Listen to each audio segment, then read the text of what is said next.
श्री कृष्णाय नमः। श्री कृष्णाय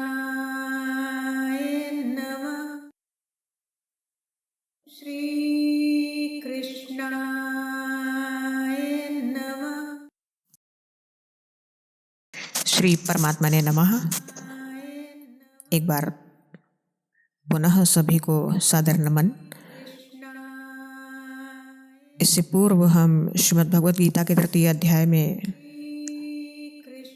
अवगाहन कर रहे थे और उसमें कर्म की विवशता पर हमारा ध्यान था और हम सभी कर्म के लिए विवश हैं, इसलिए हमें श्रेष्ठ आचरण करना चाहिए, ऐसा संकेत मिला था। सावधानी जीवन में रखनी चाहिए और आगे बढ़ना चाहिए। ये बहुत बड़ा सत्य है कि जीवन, मानव देह जो है वो परम दुर्लभ है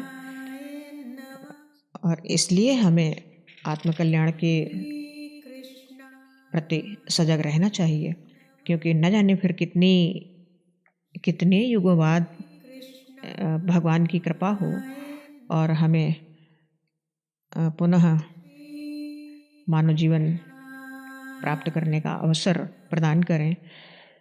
तो क्यों ना हम आज, जब हमारे पास जीवन है, तो इस जीवन की उपयोगिता को सार्थक करने के लिए हम कल्याण की ओर अग्रसर हों।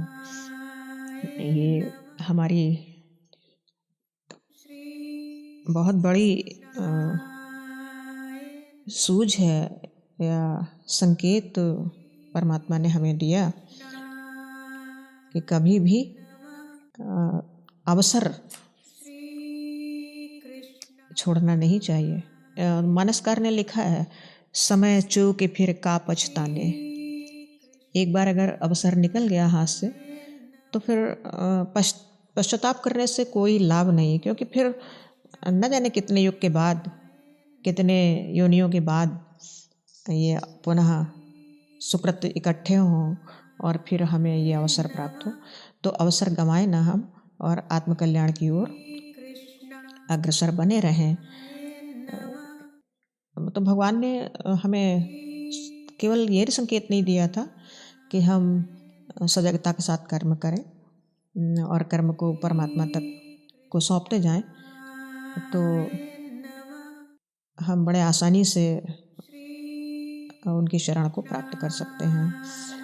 ये अर्जुन के माध्यम से भगवान ने हम सभी को संकेत दिया कि हम अपने जीवन का कोई भी कार्य हो, कैसा भी हो, उसे बड़े सोच विचार के साथ करने योग्य है, नहीं करने योग्य है, इसका विश्लेषण करें और ये उत्तर बहुत जल्दी आपको मिल जाते हैं आपके हृदय से, और फिर आप उनका उपयुक्त समझकर उनका सजग होकर के सावधानी से उनका पालन करें और परमात्मा की आज्ञा का कार्य किया ऐसा करके उनको छोड़ दें, उनको सौंप दें और फिर निश्चिंत हो जाएं। और यही सहज मार्ग है आत्मकल्याण का। ये उन्होंने हमें बताने की चेष्टा की।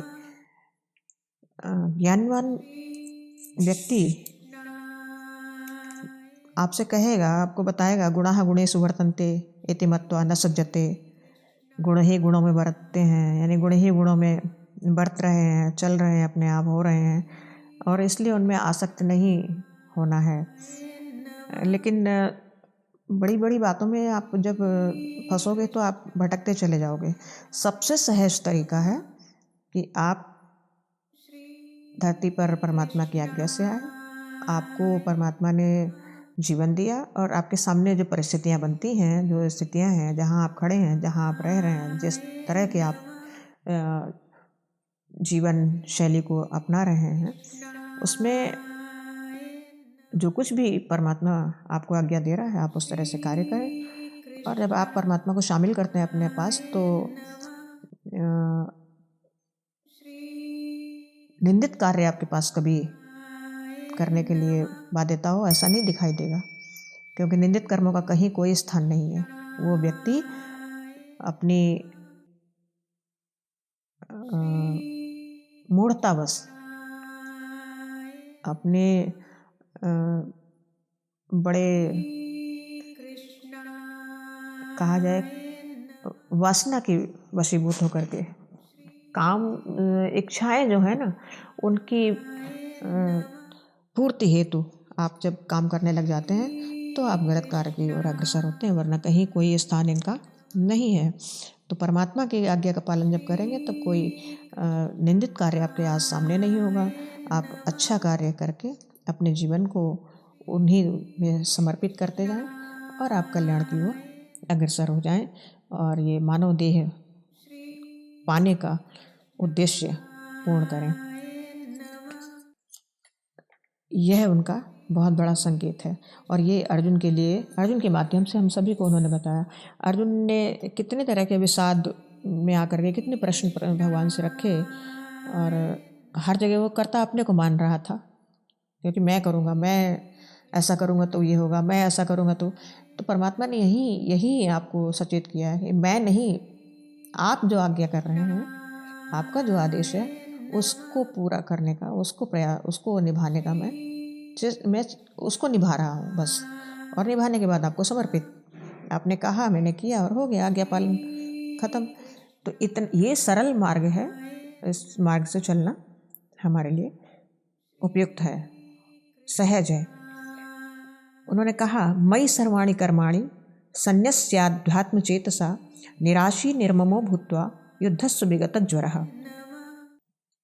बड़े सुंदर शब्दों में उन्होंने कहा कि संन्यस्याध्यात्म चेतसा, आप मुझ अंतर्यामी परमात्मा में अपने चित्त को लगाएं और मयि सर्वाणि कर्माणि, जो भी आप करें संपूर्ण कर्मों को आप मुझे सौंप दें। लेकिन कैसे? निराशी, कर्म करने के बाद आशा रहित हों, निर्ममो, ममता रहित हों, विगत ज्वरः युद्धस्व, और संताप रहित होकर युद्ध करो। यानी जो भी आप करो, कर्म तो मेरी आज्ञा का पालन किया, बहुत अच्छी बात है, लेकिन उसके बाद आपको कहीं निराशा न हो। आशावान होंगे तो निराशा होगी और ममता होगी तो कष्ट होगा। इसलिए संताप रहित होने के लिए आपको आशावान नहीं होना है, क्योंकि वो काम आपका नहीं है। और उससे जो आप देखते हो ना जीवन में, जो अपना काम नहीं है उसको आपने निपटाया और आप चल दिए, उससे आपको कुछ मिलना नहीं, कुछ देना नहीं, कुछ लेना नहीं, ऐसा आपका भाव रहता है। तो यही भाव आपको हमेशा रखना है हर कार्य के प्रति, परमात्मा को सौंपते जाओ। और अगर आपकी अपनी कोई कामना है उसमें छिपी हुई, तो फिर आप दुखी सुखी होंगे और निराश होंगे, इसमें कोई शक नहीं है। और ये बहुत बड़ी कसौटी है, परमात्मा ने यहाँ पर इस माध्यम से आपको बहुत बड़ी कसौटी प्रस्तुत की है। अगर आपको कार्य करके सुख दुख होता है, कोई आशा आप में छिपी रहती है और वो आपको कहीं सचेत होने का मौका देती है, तब तक आप समझ लें कि आप परमात्मा में समर्पित नहीं हैं। आपका कार्य आपकी इच्छा से हो रहा है, ना कि परमात्मा की आज्ञा का पालन। अगर हमें सुख और दुख की अनुभूति होती है, हमें चाहत रहती है कोई उसमें, हमारा कोई प्रयोजन अगर उसमें छिपा है, तो वो समर्पण नहीं है। ये बहुत बड़ा उदाहरण परमात्मा ने दिया आपको, क्योंकि जिस काम से हमारा कोई मतलब नहीं होता, हमें ना उसमें सुख होता है, ना दुख होता है, ना राग होता है, ना द्वेष होता है, तो हम ममता रहित होते हैं, उसमें आसक्ति रहित होते हैं। तो जब तक आसक्ति छिपी हो, समझ लो कि वो आपका प्रयोजन है और वो कार्य परमात्मा को सौंपा नहीं गया। तो ये ऐसी चेष्टा है जिसमें भगवान कह रहे हैं कि भाई धोखे में मत रहना। हर जगह वो सचेत करते जा रहे हैं कि आप से गलती न होने पाए और आप हम तक पहुंच जाएं। कितना आसान तरीका बता रहे हैं और कितने सजगता के साथ आपको एक एक स्टेप पर कसौटी प्रस्तुत करते जा रहे हैं कि कहाँ पर तुम चूक सकते हो, और वहाँ वो आपको सावधान कर रहे हैं। ये मे मतमिदं नित्यम अनुतिष्ठन्ति मानवाः श्रद्धावन्तो अनुसूयन्तो मुच्यन्ते तेपि कर्मभिः।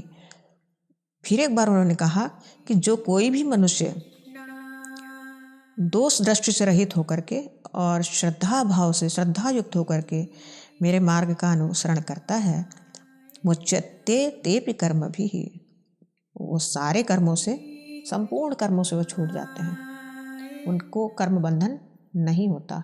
और मैंने आपको पहले एक बार ऐसा बताने की चेष्टा की थी कि जब आपके कर्म फल संचित नहीं होंगे तो आप जीवन मुक्ति की तरफ बढ़ते हुए नजर आएंगे।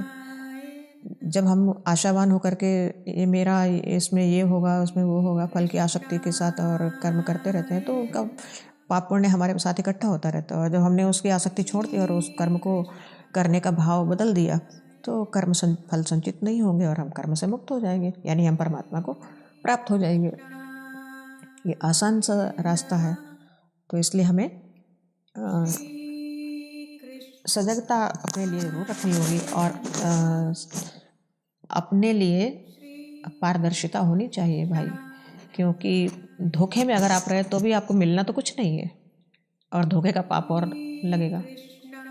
इसलिए धोखा न दें अपने आप को, आसक्ति रहित होकर ही कार्य करें और परमात्मा का ही आज्ञा पालन करें, जिससे कि हमारा और आपका कल्याण बहुत शीघ्र हो। इसी मानव देह से हम अपने कल्याण का मार्ग प्रशस्त कर लें। ये हमारा आपके लिए एक सुझाव है, और सुझाव तो वैसे बिना मांगे दिए नहीं जाते, लेकिन चूंकि हम श्रीमद् भगवद गीता के अनुशीलन में हम सभी लगे हैं, तो ये हमारा प्रयास तो है कि कहीं कहीं बीच बीच में ऐसे संपुट हों जो आपको एक बार आपके अंतःकरण को स्पर्श कर लें और आप जाग जाएं। हमारा अगर एक भी व्यक्ति इसमें से जागा, सुनने वाला या श्रोता तक जागने की स्थिति आई, तो शायद ये प्रयास सार्थक हो जाएगा और किसी का कल्याण हो जाए। यही एक अंतःकरण में जागृत चेतना ने मुझे ये करने की अनुमति दी है, और हम चाहते हैं कि हम अपने साथ साथ हम अपने लोगों का भी एक छोटा सा प्रयास करके कल्याण का मार्ग प्रशस्त करते चलें। और इन्हीं शब्दों के साथ आज के लिए जय श्री कृष्णा। श्री कृष्णाय नमः। श्री कृष्णाय नमः। श्री